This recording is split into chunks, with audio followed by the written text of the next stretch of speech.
Nah, I wouldn't do that to you. Nearly got you though. New ban list time. Let's see what changes have been made. It's time to duel! Finally, the Ban list has come! out. What's up guys, Ethan from CardSpot here again doing a completely unprofessional review of the new ban list. I have looked at the changes already, but let's just go through it. So we're going to view the new list. So right off the bat, Cyberstein, he's gone. Honestly, I could see this coming. Cyberstein was one of those cards that is just, he kind of is, even though it's very stoppable, right? You can just Veiler it, they've paid over half their life points, but he's just too good. Like, bringing out something like Exterio for free, it's just too good. And especially with when you think future card design, when you're wanting to bring out maybe like fusion boss monsters and things like that, he just kind of does hinder that a lot. So I think Cyberstein had to go. I think this is actually a good hit. And it was one that I've talked about with people at locals a lot and stuff like that. Yeah, I think that's fine. I don't have a problem with that. I think that's good. Next up, it's so sad. I cry. My boy, Super Heavy Samurai Scarecrow. Super Heavy Samurai can't do one card combos anymore. Like, yes, the deck is very good, but now it's not. And that makes me really sad because I was really enjoying the deck. The Super Heavy Samurai mirror match in particular felt really fun. Like, it felt like old school Yu-Gi-Oh! You're hand trapping each other. If you replace the hand traps with regular traps, you know, it was really kind of a grindy and also like build focused match as well. Like whoever had niche things like Dweller and the extra deck, that kind of thing. But obviously for the wider meta, yeah, it was a really good deck. I'm very, very surprised Konami hit it this quickly. We've had Cyberstorm access for what, since the start of the month? So we haven't even had a full month of playing Super Heavy Samurai at max power, and they're already like, nah, it's got to go. So that is pretty disappointing. I was really enjoying playing that deck, and I think that will really hinder the deck a lot. You can still do things like Motorbike is a one-card Baron, but really anything else, you need to open like Motorbike and Soul Peacemaker or something along those lines. So it's now a two-card combo deck, which, like, it's still good, but now it just straight up loses to pretty much every hand trap. Like, you can't really play through hand traps. So, yeah. I think this is a deck that's going to need a lot of testing. I think you might see different builds of this with other engines and things like that. It might sort of become amalgamated with Earth Machine a bit more. I think there's still potential there. But pure Super Heavy Samurai, I think, huge hit for that. Next we have a pretty obvious one in my opinion. I think Stevie Wonder saw this one coming. This is number 89, Diablosis the Mind Hacker. Really, really, really strong card for Kashtira. You know, obviously triggers the Shangra era. It gives the Arise Heart more material. You're also getting to see their extra deck. Like, it's really, really good. And I think, yeah, this card definitely needed to go to make Kashtira a bit more fair. Kashtira definitely was the best deck for what has been, since Photon Hypernova came out, so February to now. So if you bought Kashtira, you've had 3 months of really good, solid usage out of that deck. So this is another hit that I think is good. It levels that playing field a bit. Unfortunately, there are other hits to Kashtira, which I don't think are warranted, but we'll talk about them in a little bit. We scroll down here, no spells, but 2 traps. A pointer of the Red Lotus we'll talk about first. So I think it was on the last list, that card got limited. It was at 3, and they decided, actually, look, being able to see people's hand, probably pretty good. Who would have thought? There's a reason like Mind Crush was banned for a long time, and Trap Dust Shoot is still banned. So yeah, I can kind of see why they did this.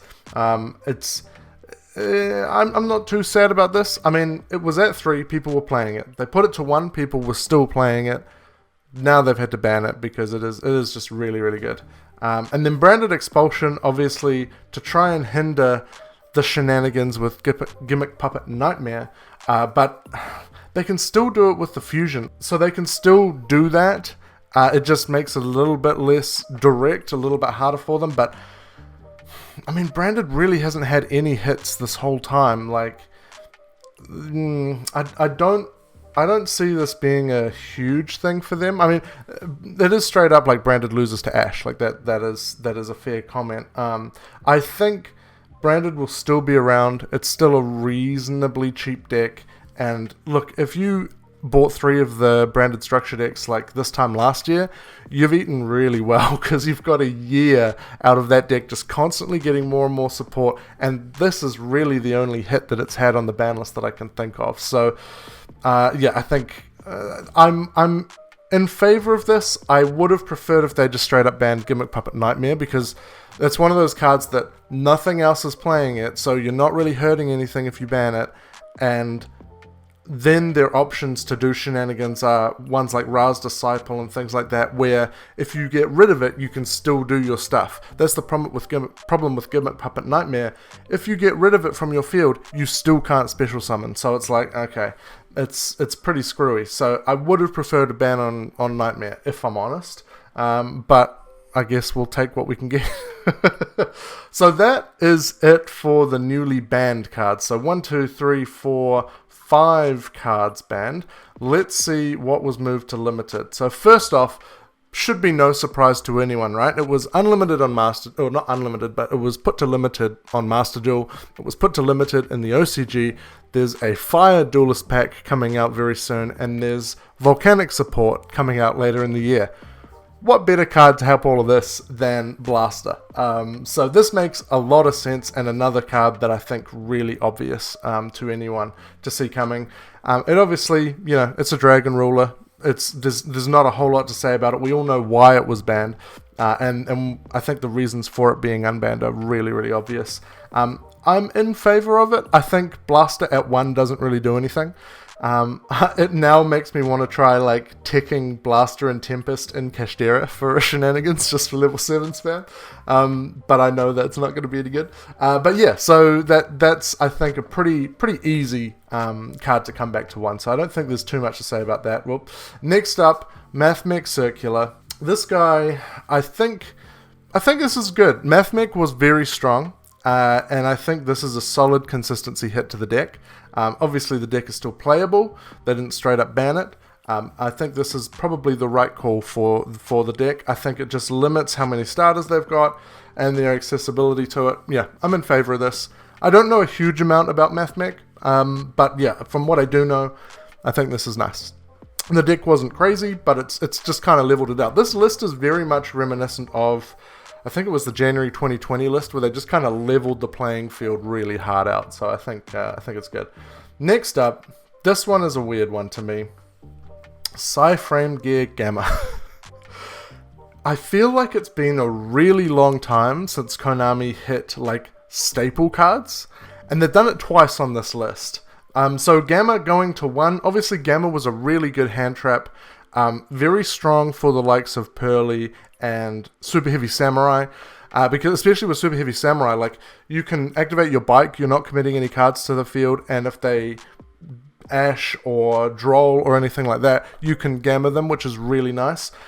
So yeah, really strong in this format in particular. So to see that go to 1, that is unfortunate. I think Gamma I don't think it was too broken, to be honest. Like, the fact that you had to have no cards on the field, the only thing that I would say is, if this is something where Konami was scared about like Lambda abuse, I could kind of see that, but otherwise I don't really have a problem with Gamma in and of itself. So there's that. On to the next unlimit, Dinglong, first of the Yangzing. So Dinglong has been banned for a ding long time. I had to do it. I had to. Obviously, it directly supports Sword Soul. It's been unbanned, or it's been limited in Master Duel for a long time. I think it might even be more than limited in Master Duel. Might be at 2 or 3. So I think this makes sense to see come back. Will it have much of an impact? I think Sword Soul seems to be doing okay. I think this is a decent boost for them. So I think we could see Sword Soul maybe get a step up just to search those 10-year cards. I guess time will tell. I never really played when Denglong was legal. The entire time I've been back in Yu-Gi-Oh! Denglong has been banned. So I haven't seen the nightmares that caused it to get banned. So watch this space, I guess. That's what I'm going to be doing anyway. Our next limit, Kashtira Arise Heart. So yes, Diablosis was banned, and they also limited Arise Heart. I think that's a bit much. Like, yes, don't get me wrong, Arise Heart Pass is a really, really strong, oppressive play, but to do only once? I guess, right, you don't have to worry about your one Arise Heart getting Diablosis now. You still have to worry about it getting unicorned. Like, that's the thing. If you're playing against a Kashtira player, it's a mirror match. Unicorn their Arise Heart, that's pretty nice. But yeah, I don't think this needed to happen. I think Arise Heart was okay. I feel like this is just a little bit of salt on the wound, a little bit of salt bay on the wound for Kashtira there. I think this was a little bit extra, Konami. Next up, Pearly Delicious Memory. ASMR.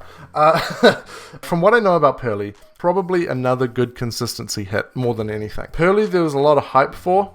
I haven't seen it be as wow as people thought it was. I think people were expecting once Kashtira got kind of knocked out of the way on whatever ban list, Pearly, Super Heavy Samurai were going to be your top two contenders. But I think this will kind of, again, level the playing field a bit as well. So we'll see how Pearly can adapt to this.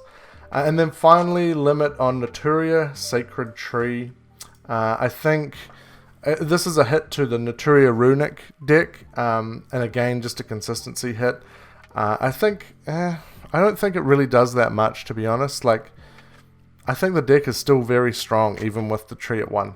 I don't know heaps about the deck, but I think, that'll be fine. So I don't think they've lost really too much there. Next, we've got a bunch that I can't hide because they're all close together. Herald of Orange Light was limited, now is semi-limited. That's fine. Now that Tearlament is out of the meta, that can come back again. They can have an extra monster in the gate, because what else do they have? Nothing. All their shit got limited or banned, so that's fine.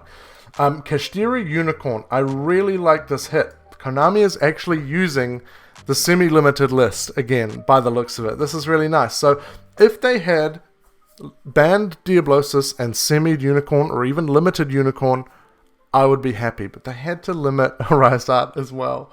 So yeah, I think the semi on Unicorn is really good. Obviously, you can still search it off Fenrir, so it's not really like it hits the deck or like the field spell or whatever. But I think it's just that little consistency hit, so that you don't just straight away open Unicorn, special summon Unicorn search, So I think that's fine. Lightning Storm. Why the drive-by on Lightning Storm? I don't understand.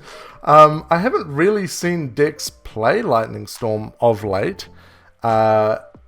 It just seems like this kind of came out of nowhere, and it's the second kind of staple ban that I was talking about before.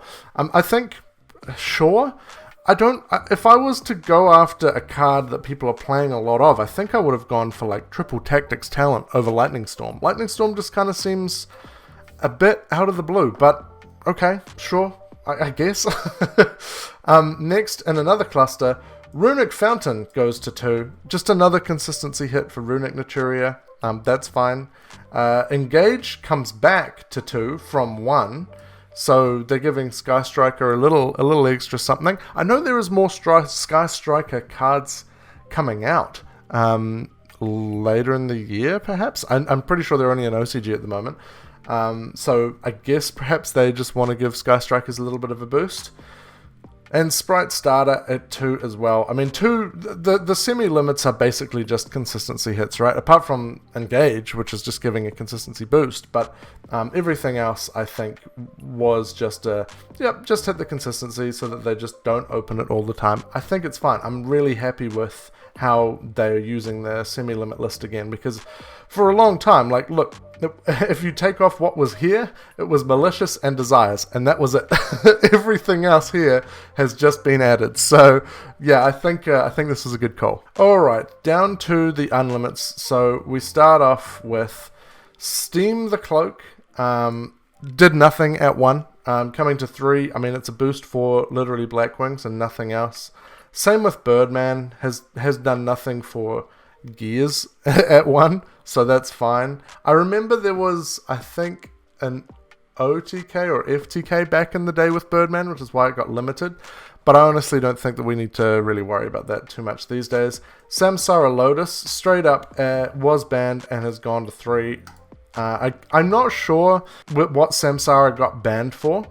It was part of an FTK with a bunch of other banned cards, and while they're still banned, it's fine. So that makes sense, just clearing shit off the list. I really like that Konami isn't doing that, where it's just like, this doesn't need to be here, get rid of it. There's a lot of stuff on that banned list that doesn't probably need to be on there still, so they're slowly going through and clearing it out.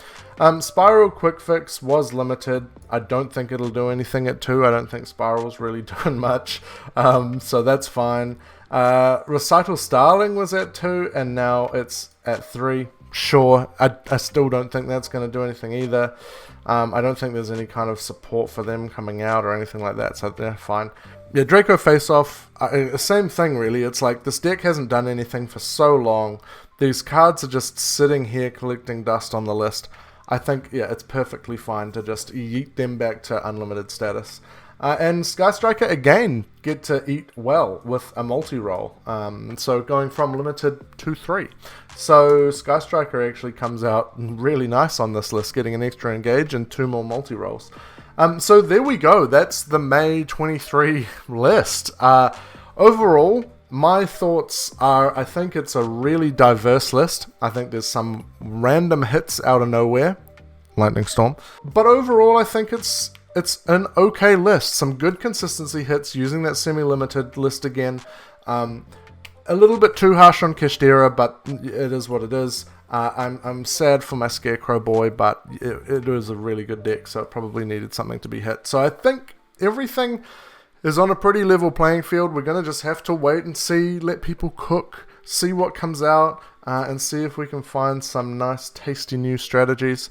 So that is it. This video has gone way longer than I thought it would, so if you have enjoyed it, make sure to drop a like and subscribe, and we should have Wild Survivors, as long as it's on time, opening this week, so make sure to come back for that one, and I will see you in the next video.